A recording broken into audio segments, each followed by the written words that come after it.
Radio, presse écrite, les mécoms, les métiers de la communication, publicité, télévision, cinéma, affichage, il fallait en parler. Hommes et femmes des médias. Hommes et femmes des médias. Ici les médias. Ici les médias.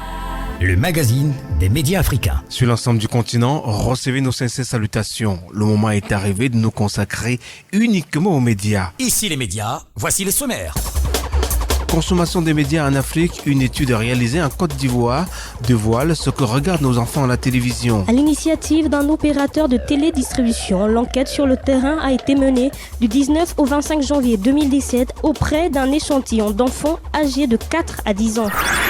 Burkina Faso, débat sur le choix des chaînes à intégrer au premier bouquet de la télévision numérique terrestre. Après le rendez-vous manqué de 2015, le Burkina Faso sera bel et bien en mode TNT cette fin d'année 2017. Seul bémol, comment choisir les chaînes qui seront priorisées dans ce nouveau multiplex? Il fallait en parler. Il ne fait l'ombre d'aucun doute, Aimé Désiré, les médias africains ont à coup sûr oublié de parler de Pierre Chabi, cet ingénieur qui a mis au point Wakatoon, une application révolutionnaire permettant d'animer des dessins faits à la main.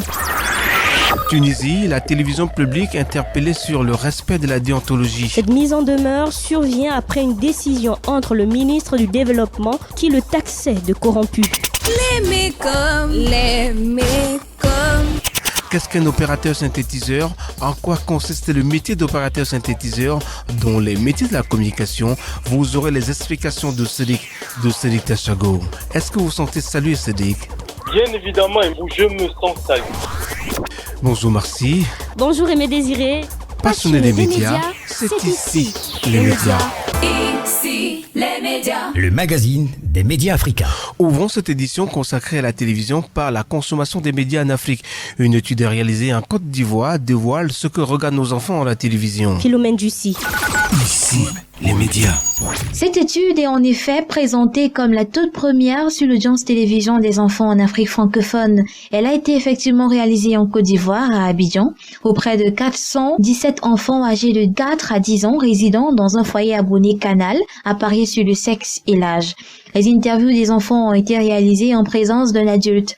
Le premier enseignement que relèvent les résultats de cette étude est le très grand intérêt que les 4-10 ans portent à la télévision et au programme jeunesse. En réalité, plus de 9 enfants sur 10 regardent la télévision chaque jour. Ils la regardent pendant 30 minutes en moyenne, ce qui est un chiffre comparable à la durée d'écoute des adultes en Côte d'Ivoire.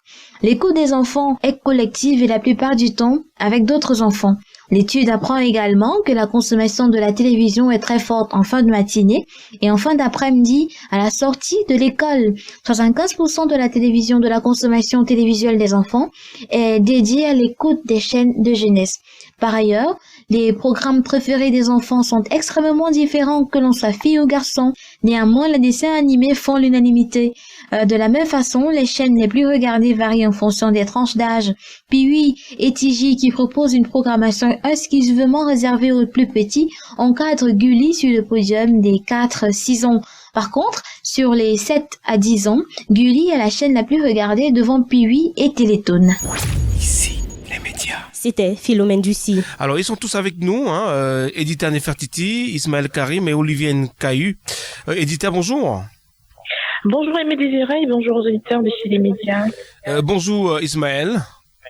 Bonjour Aimé Désiré, bonjour à tous auditeurs d'ici les médias. Olivier, bonjour. Bonjour Aimé Désiré et bonjour à tous les auditeurs de Ici les médias. Alors, ce sondage pose clairement le problème du contenu des chaînes de télévision en direction des enfants d'Afrique.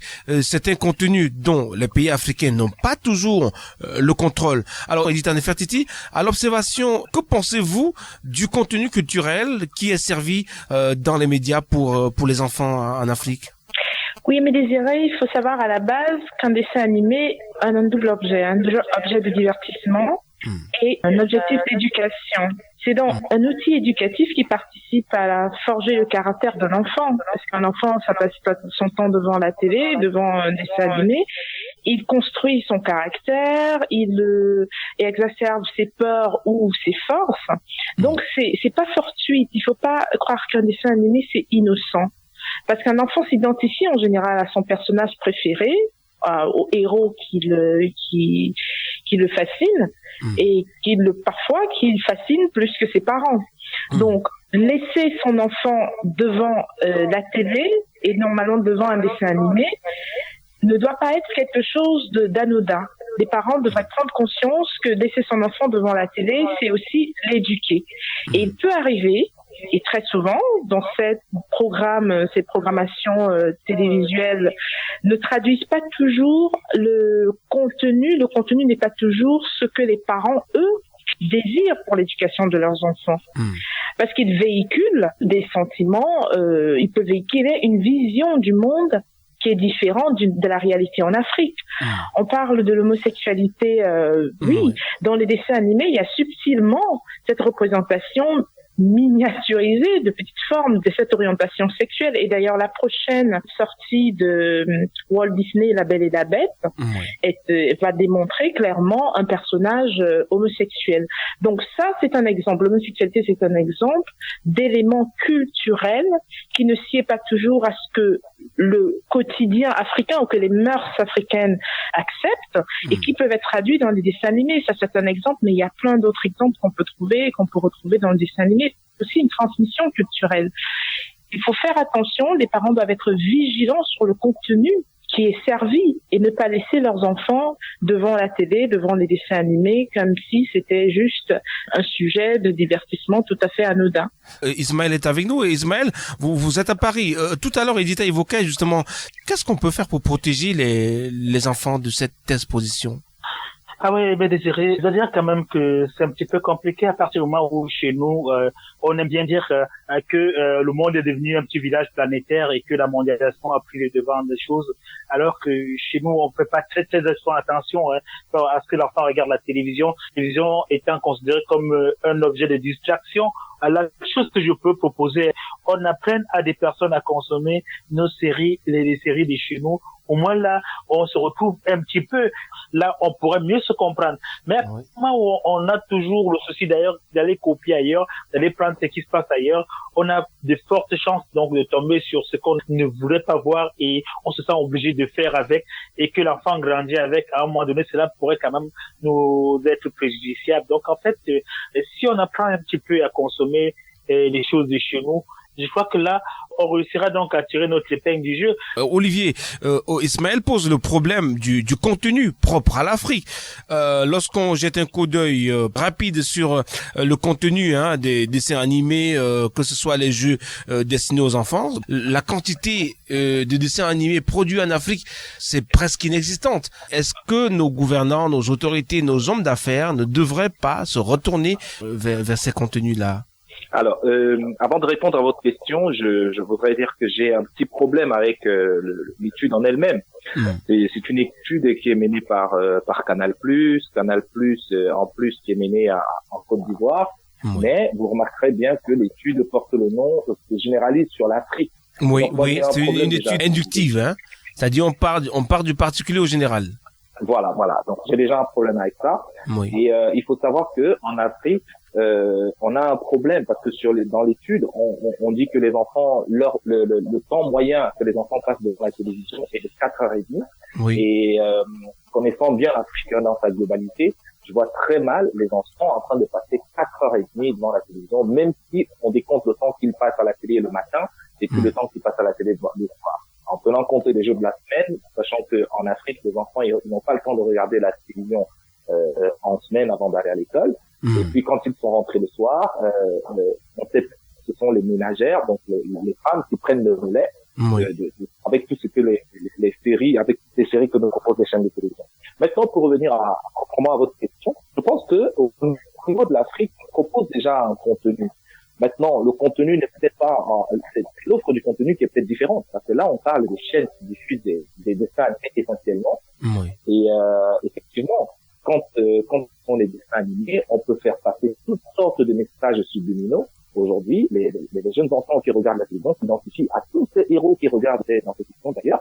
Si on prend le comportement des enfants en Occident, dès qu'il y a un petit gadget qui est sorti dans un dessin animé, tout de suite tous les enfants veulent l'avoir.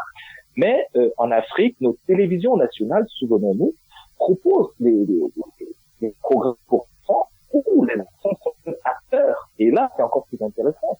Parce que quand on voit toutes ces émissions qui passent en général le week-end sur nos chaînes de télévision, c'est vrai qu'en semaine, c'est une offre qu'on ne retrouve pas sur nos chaînes de télévision.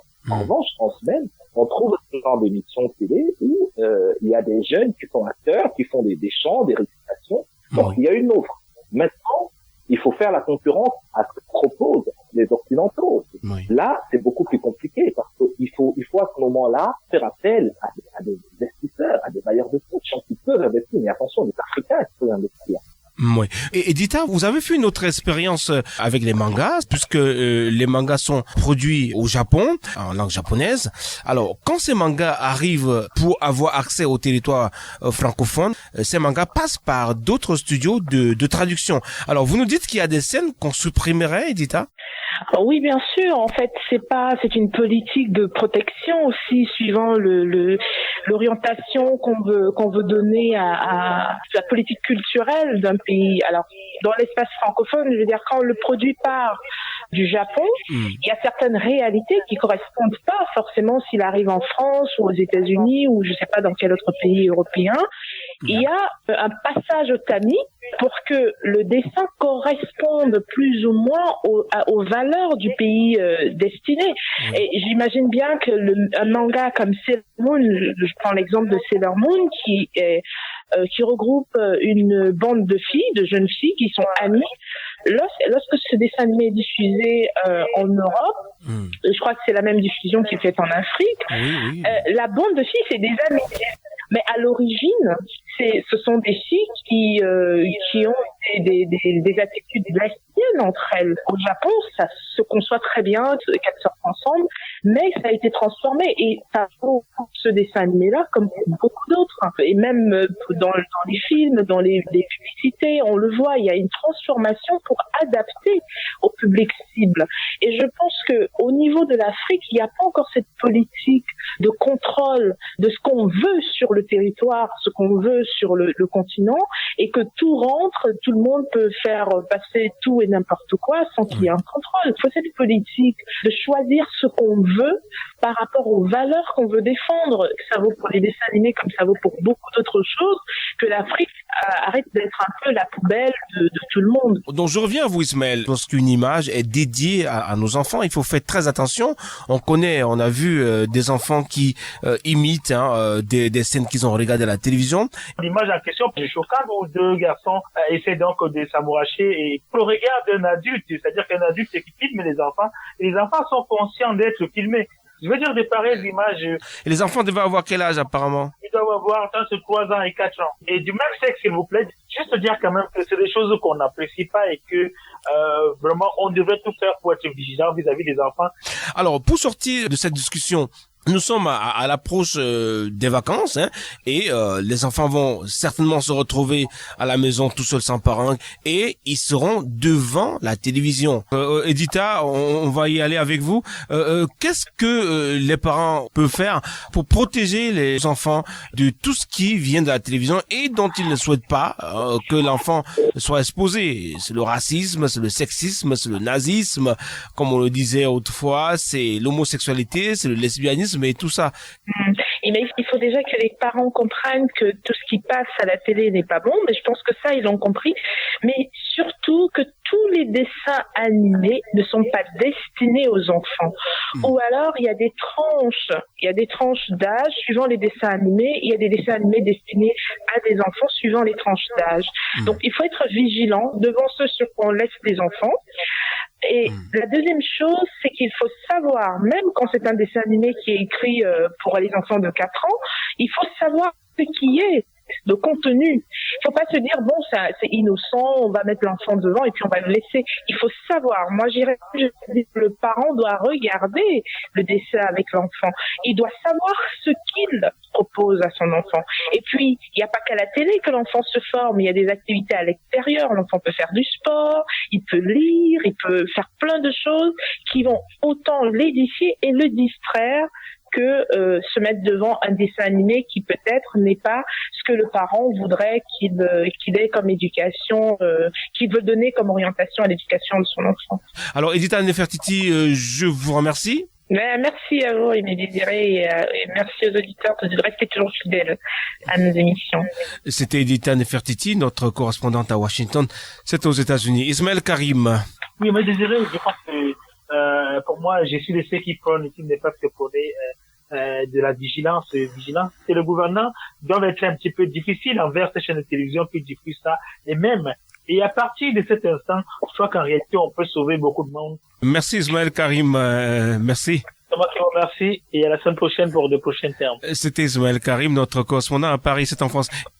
Alors, on se souvient, en 2015 en Chine, il y a 38 dessins animés qui étaient jugés immoraux et interdits carrément parce que on retrouvait des scènes d'homosexualité, on retrouvait des scènes de lesbianisme, on retrouvait des scènes de vampirisme. Le cas de Afro Samouraï, on ne peut pas citer tous ces dessins animés qui étaient carrément interdits. Merci Edita, merci Olivier Nkayu. Ismaël, il est parti, on dirait Ismaël. Merci Olivier Nkayu. C'est moi qui vous remercie. Oui, Olivier Nkayu, notre correspondant à Strasbourg, c'est en France. Burkina Faso, débat sur le choix des chaînes à intégrer au premier bouquet de la télévision numérique terrestre. Après le rendez-vous manqué de 2015, le Burkina Faso sera bel et bien à mot de TNT cette fin d'année 2017. Seul bémol, comment choisir les chaînes qui seront priorisées dans ce nouveau multiplex? Merci Bomba. Ici, les médias. Selon l'agence Ecofin, le Burkina Faso est dans la phase des tests de diffusion de la télévision numérique terrestre. Ces essais devraient s'achever à la mi-juin 2017 et s'inscrivent dans la première étape de déploiement du multiplex. Philippe Kaoun, directeur technique de la société burkinabé de télédiffusion chargé de la mise en place de la TNT au Burkina Faso, assure: ici également, il y a un échéancier. Nous pensons que si les choses continuent sur cette lancée, nous serons opérationnels au plus tard le 30 septembre 2017. Philippe Kaoun s'est exprimé au cours de la séance de concertation avec le Conseil supérieur de la communication et les éditeurs de services de télévision. Au moment où se déroulent les tests de diffusion de la TNT au Burkina Faso, le débat porte sur le choix des chaînes à intégrer dans le premier bouquet. Il revient au Conseil supérieur de la communication de déterminer le positionnement des chaînes dans le premier multiplex. Le directeur technique de la société burkinabé de télédiffusion a expliqué que le premier multiplex ne peut comporter que 15 chaînes extensibles à 17 avec une zone de couverture nationale ou régionale. C'est au Conseil supérieur de la communication de nous dire combien de chaînes sont opérationnelles ou les seront et dans quel délai. On ne peut pas rendre disponibles des équipements sans pouvoir les rentabiliser. Si on se trouve avec des chaînes qui diffusent seulement 2 ou 5 heures de temps, ce n'est pas tout à fait rationnel, a précisé Philippe Kaoun. Le secrétaire général du Conseil supérieur de la communication, Louis Modeste Ouedraogo, a répondu que le choix des chaînes obéira aux critères de régularité et de qualité des programmes. Il a par ailleurs ajouté que les éditeurs qui ont l'autorisation, mais qui n'ont pas encore commencé la diffusion de leurs chaînes ne seront pas prioritaires par rapport à ceux qui diffusent actuellement.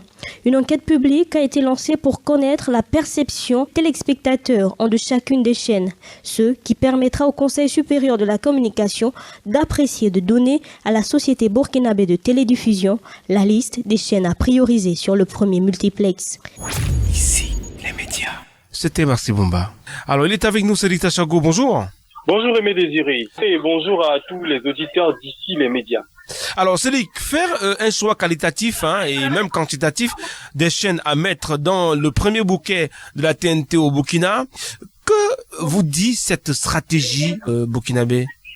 Voilà, déjà de prime abord, Aimé Désiré, on peut souligner le cas de l'Angola. On peut constater que dans ce pays, du point de vue des restrictions, les chaînes sont hyper filtrées. Du point de vue qualitatif aussi, la structure de régulation est regardante et méticuleuse vis-à-vis des chaînes sur de nombreux aspects. Donc c'est un point à souligner, et en Afrique c'est pas toujours le cas. Maintenant, la stratégie expérimentée au Burkina Faso, le pays des hommes intègres, peut être perçue sous deux angles. Premièrement, étant donné que c'est un lancement, celui de la TNT, qui est une nouvelle technologie dans le paysage audiovisuel, on peut se dire que les autorités veulent avancer prudemment et poser véritablement les bases de ce nouveau système. Mais deuxièmement, et du côté de certaines chaînes, on peut percevoir cette manière de faire comme de la discrimination. Le terme est peut-être fort. Elles auront l'impression que l'autorité de régulation les prive de leur chance de faire partie des privilégiés. Vous voyez, il n'y a que 15 chaînes qui ont été qu'on va sélectionner pour le lancement. Oui. Maintenant, l'avis général qu'on peut poser sur cette stratégie, c'est que globalement, la télévision numérique terrestre est clairement une nouveauté pour de nombreux pays africains. Et cela nécessite de véritables préalables, de véritables bases solides qu'il faut adapter à la technologie et trouver des équipements adéquats pour que le consommateur ressente les véritables changements, des changements positifs.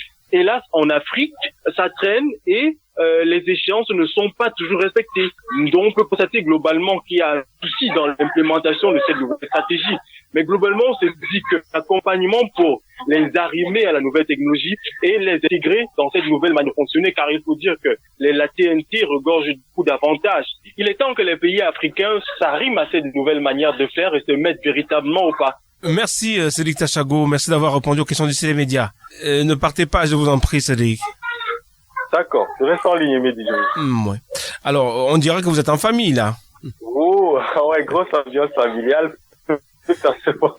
Autour de moi, ça crie dans tous les sens. Ben, il y a un événement heureux dans la famille.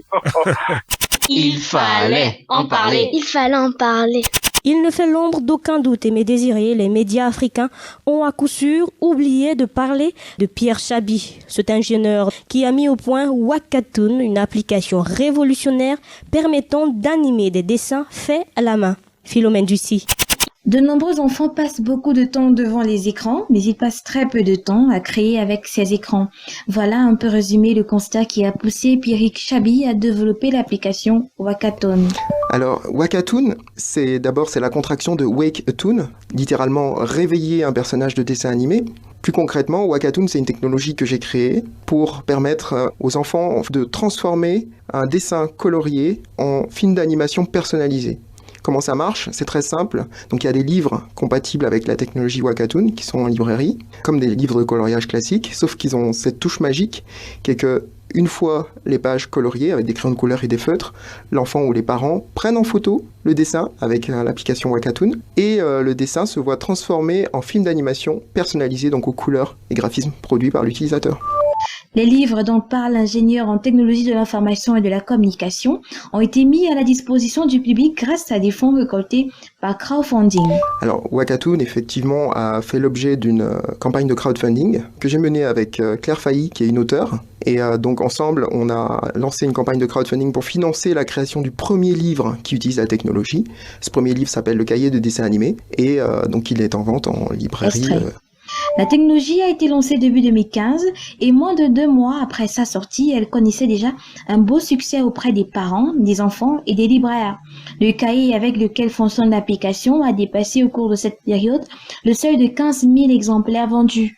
De la même manière, l'application se classait déjà dans le top 100 des applis sur App Store et Google Play. Selon Pierrick Chabi, le développement d'une telle technologie poursuit un double objectif.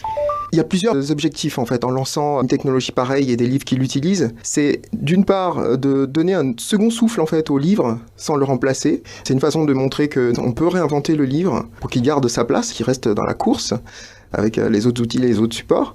Et d'autre part, du point de vue de l'utilisateur, c'est un fort potentiel pédagogique parce que les parents témoignent et nous disent que leurs enfants donc redoublent de concentration au moment du coloriage et redoublent d'attention également au moment du visionnage du dessin animé personnalisé qu'ils ont produit. Donc l'exercice, quelque part, qui s'en rapproche le plus à l'école, c'est l'exposé. C'est rare en fait de créer un contenu pédagogique en étant apprenant. Et là, en fait, on tient quelque chose où, pour peu que le message véhiculé par le dessin animé résultant ait un caractère pédagogique, c'est l'enfant qui a contribué à le créer.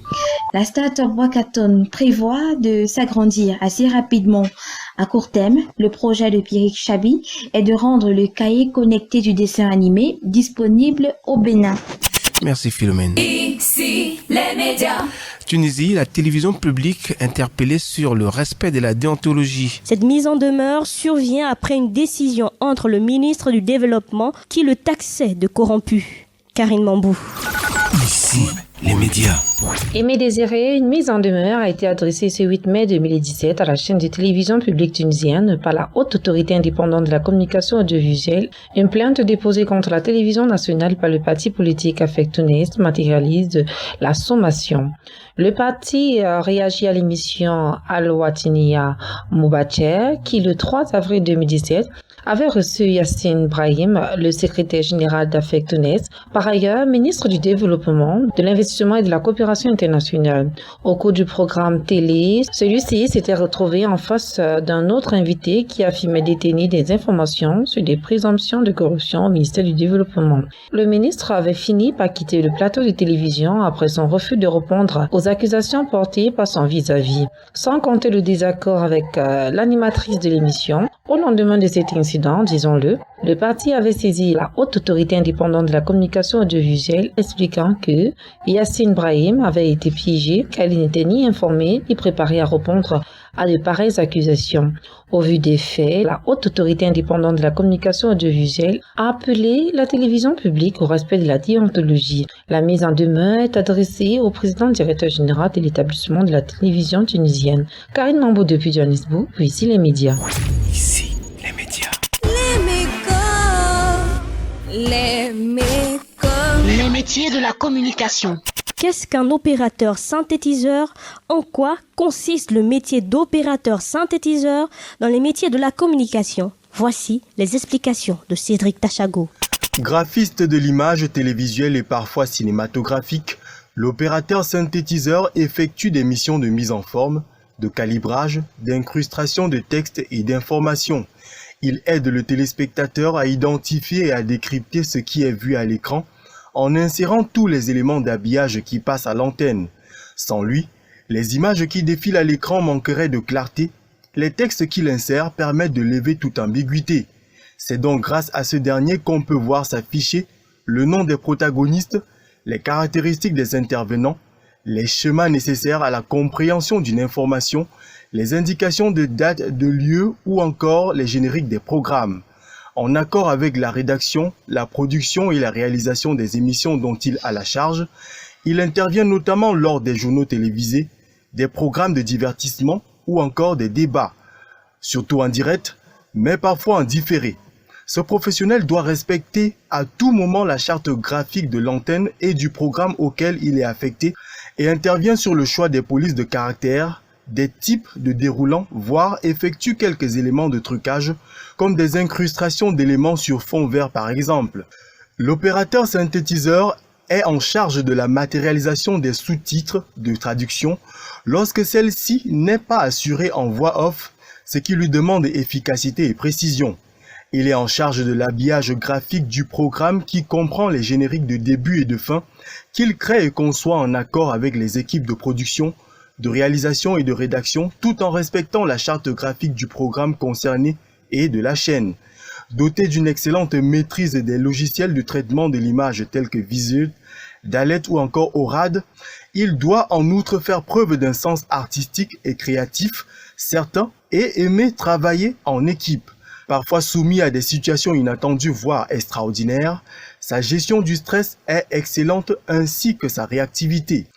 Passionné de l'actualité, il sait en décrypter les principaux éléments et les rendre clairs pour le public. Bien entendu, il doit avoir une orthographe irréprochable pour ne pas entamer la crédibilité de la chaîne.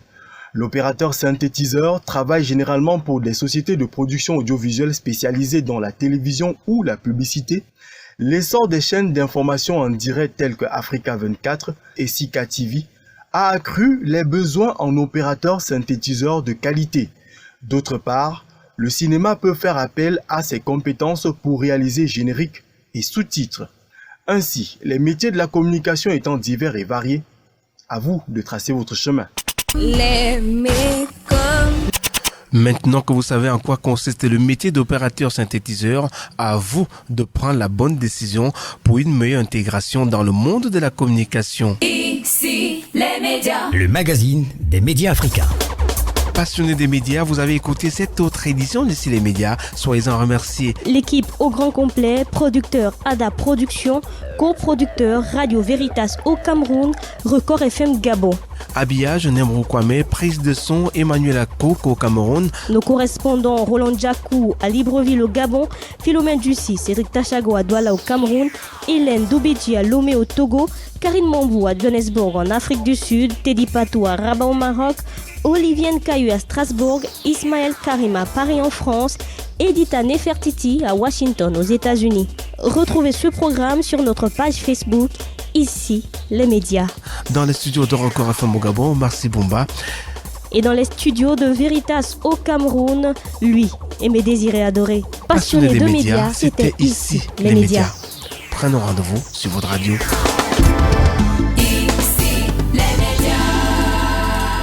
Production Adaprod.